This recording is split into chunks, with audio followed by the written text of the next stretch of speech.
Spring potential energy होती है आपकी हाफ के एक्स स्क्वायर। तो वहां पे तो कभी आपने स्प्रिंग पोटेंशियल की बात नहीं करी, कभी भी आपने नहीं सुना होगा स्प्रिंग पोटेंशियल जैसी कोई टर्म, ठीक है ना।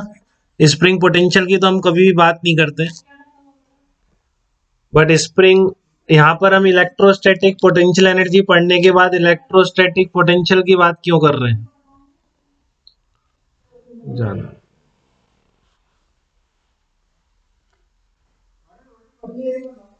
ठीक है ना, यहाँ पर हम स्प्रिंग पोटेंशियल की बात क्यों कर रहे हैं, नहीं करते मतलब स्प्रिंग पोटेंशियल की, इलेक्ट्रोस्टैटिक पोटेंशियल की बात क्यों कर रहे हैं, ठीक है ना। तो आप ये बताओ पहले, अगर मैं पूछूं आपसे कि इन ए फील्ड 10 कूलॉम चार्ज को मूव करने में इंफिनिटी से उस फील्ड तक लाने में मान लो कितना जूल करना पड़ता है, 100 जूल ऑफ वर्क करना पड़ता है 10 कूलॉम ऑफ चार्ज को इंफिनिटी से आर तक लाने पे, और 20 कूलॉम चार्ज को इंफिनिटी से पर्टिकुलर पोजीशन तक लाने में कितना जूल करना पड़ता है, 100 जूल वर्क करना पड़ता है। ये दो अलग अलग फील्ड में, मान लो ये आपका इलेक्ट्रिक फील्ड E1 में, ये इलेक्ट्रिक फील्ड E2 में है, उसमें 10 कूलॉम चार्ज को कितना वर्क करना पड़ता है, 100 जूल, और 20 कूलॉम चार्ज को लाने में कितना वर्क करना पड़ता है, 100 जूल। तो कौन सा फील्ड ज्यादा स्ट्रांग होगा ये बताओ। तो इसमें से कौन सा फील्ड ज्यादा स्ट्रांग होगा, ये वाला फील्ड E1 ज्यादा स्ट्रांग होगा या E2 ज्यादा फील्ड स्ट्रांग होगा, ज्यादा वर्क करना पड़ रहा है मतलब ज्यादा उसका अपोजिशन हुआ है, तो कौन सा फील्ड ज्यादा स्ट्रांग होगा।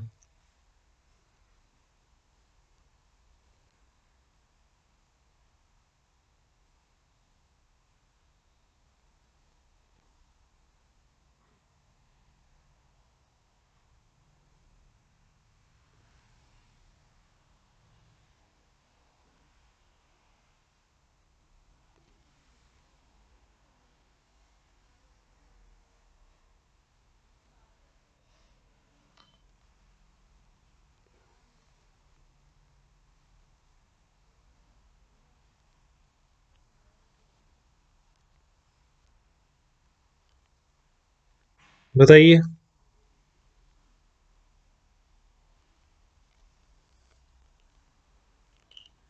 20 कूलम चार्ज के लिए 100 जूल है, 10 कूलम चार्ज के लिए 100 जूल है, तो कौन सा फील्ड ज्यादा स्ट्रांग होगा बताइए बेटा, चैट वेट पे कैसे कुछ करके बताइए। E1 या E2 कौन सा फील्ड ज्यादा स्ट्रांग है। हाँ, E1 ज्यादा स्ट्रांग होगा क्योंकि 1 यूनिट कूलम के लिए कितना वर्क करना पड़ रहा है उसमें। आपने ऐसे चेक किया, 1 कूलम से देख लिया आपने 10 जूल पर कूलम है, इसमें 5 जूल पर कूलम है, ठीक है ना। इसमें 10 जूल पर कूलम है और इसमें आपका कितना है, 5 जूल। हाँ तो शान सही कह रहे हो बेटा एकदम, इसमें आपका 5 जूल पर कूलम है, 10 जूल पर कूलम, और ये आपका 5 जूल पर कूलम है, इस तरह से।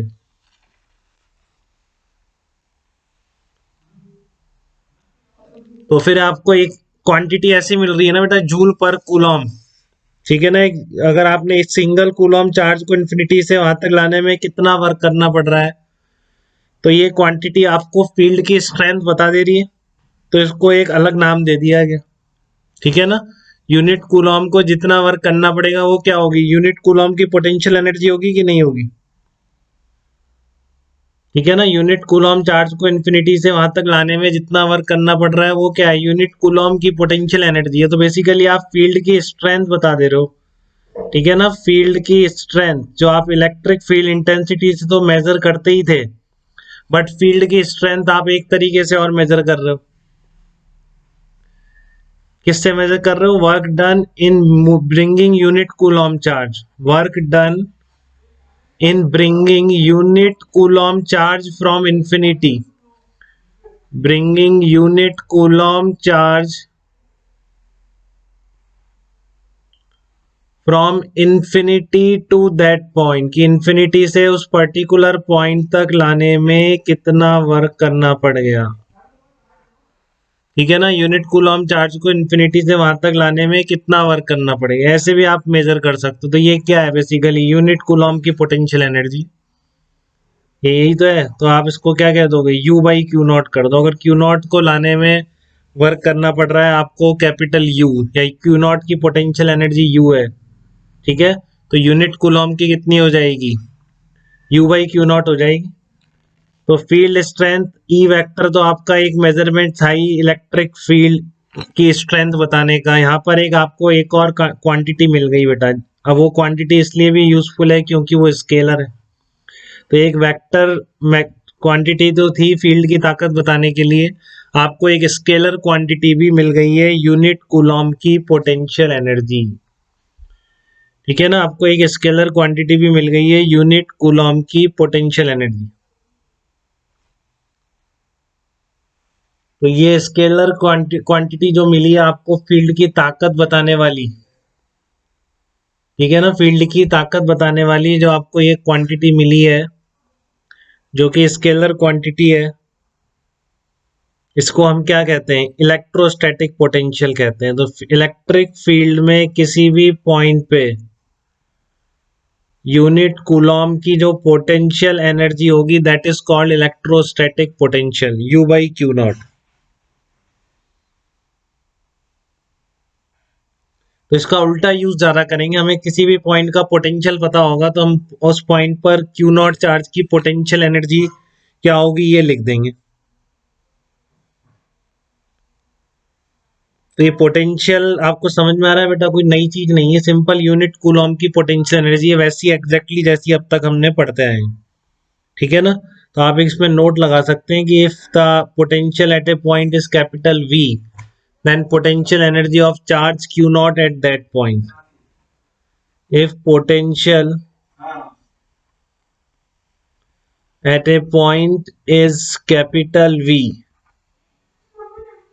then potential energy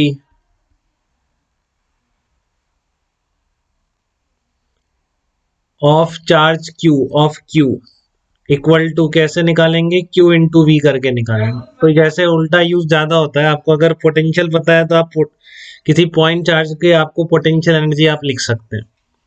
ठीक है, तो ये बात समझ में आई बेटा, इलेक्ट्रोस्टैटिक पोटेंशियल का क्या मतलब है, क्यों डिफाइन किया गया। यहाँ पर इसे क्यों नहीं करना पड़ा आप बताओ। आप हाफ के x square spring potential energy है, बट वहां पे हमने बात नहीं करी क्योंकि ये मास पे डिपेंड नहीं करती थी।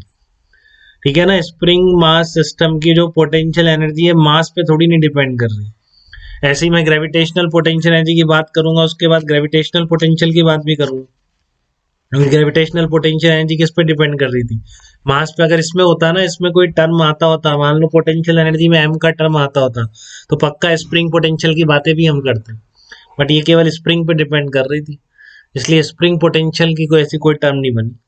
बट इलेक्ट्रोस्टैटिक पोटेंशियल एनर्जी में जो पोटेंशियल एनर्जी होती है वो चार्ज पे डिपेंड करती है।